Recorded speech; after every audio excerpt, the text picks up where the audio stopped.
Okay, so solve natin yung number 4. That is integral of x cubed dx over x squared or square root of x squared plus 9. Ang format natin is square root of x squared plus a squared. But this time, your a value here is not 1 but 9. So, solve natin. A step, a squared is equal to 9. So, i-raise sa 1 half. Ibig sabihin ng a mo ay 3. Then, x equivalent to a tangent theta. So, this is just x 3 tangent theta. So, derivative is just equal to 3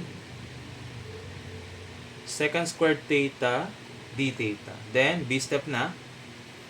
Integral of x cubed dx. So, lagyan natin sa format over x squared plus a squared. So, ang ating x ay 3 tan theta. So, this is 3 tangent theta cube. Ang dx natin ay 3 secant squared theta d theta. All over. X natin ay 3 tan theta squared plus a squared or 3 squared. Then, simplify natin. This is 27 tangent cube theta multiplied by 3 secant squared theta d theta all over square root of 9 tangent squared theta plus 9. Factor natin to by 9. Tapos, ang magiging itsura niya would be integral of 27 tangent cube theta and then multiplied by 3 secant squared theta d theta all over square root of 9 na factor and then this is tangent squared theta plus 1.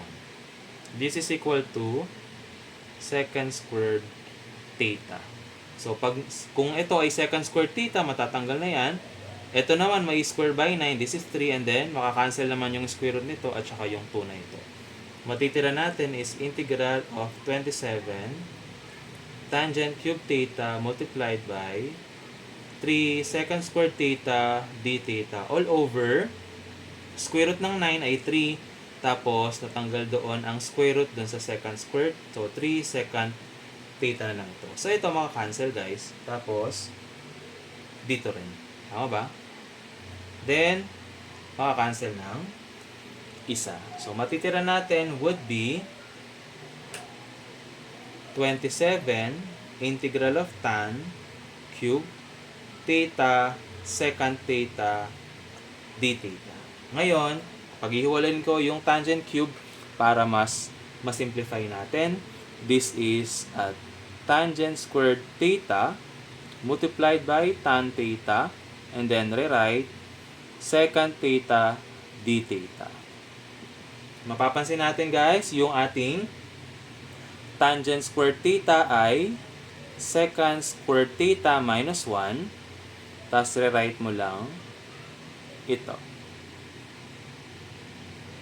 Tapos dito, pwede ka nang mag-use up. Ang u natin ay secant theta. Du natin ay secant theta tan theta d theta. So, ibig sabihin, this is just u squared minus 1 du.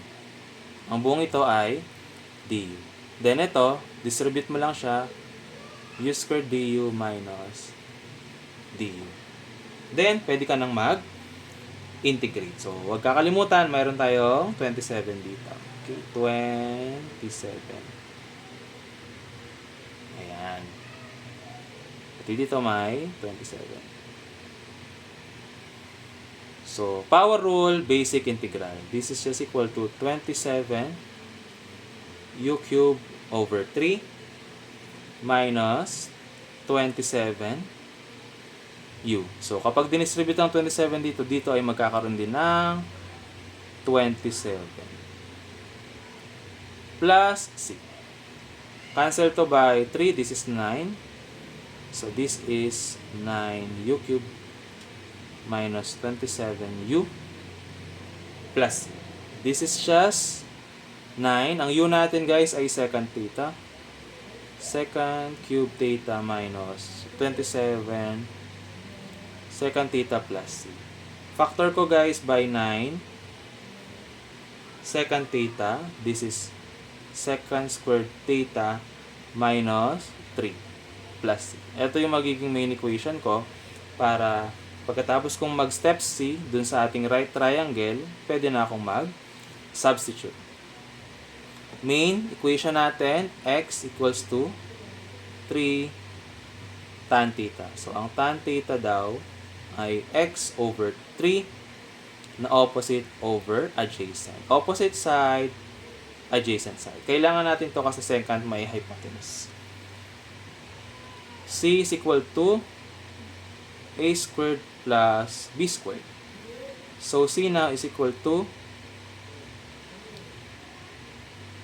x squared plus 1 squared. This is just equal to x squared. So, this is 3. I stand corrected. Ito. Plus. Okay. So, meron tayong hypotenuse. Makukuha natin to guys. Ang secant theta natin ay hypotenuse over adjacent. So, burahin ko lang yung first part natin para makuha natin yung main equation.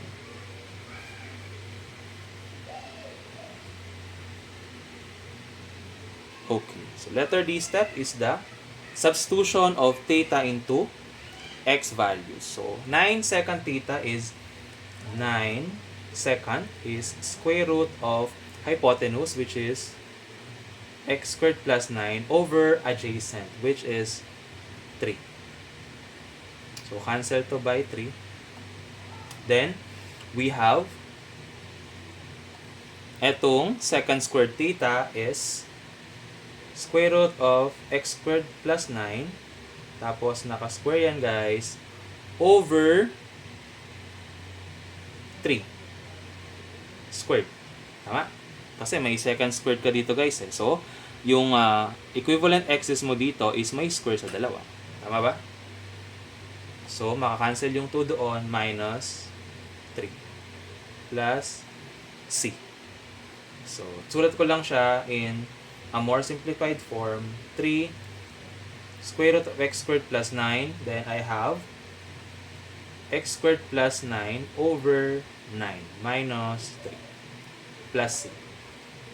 So, simplify ko lang to guys. Kunin ko yung LCD para mas makita natin yung tamang sagot. This is 9. So, x squared plus 9 will be rewritten kasi 9 lang naman ang pinaka lowest LCD sa dalawa. And then, this will become 27 plus c. Naka-multiply yung dalawa guys. So, pwede itong makancel by 3. Then, ang final answer natin would be square root of x squared plus 9, then you'll have x squared minus 18 over 3 plus. Ito na yung ating final answer for problem number 4.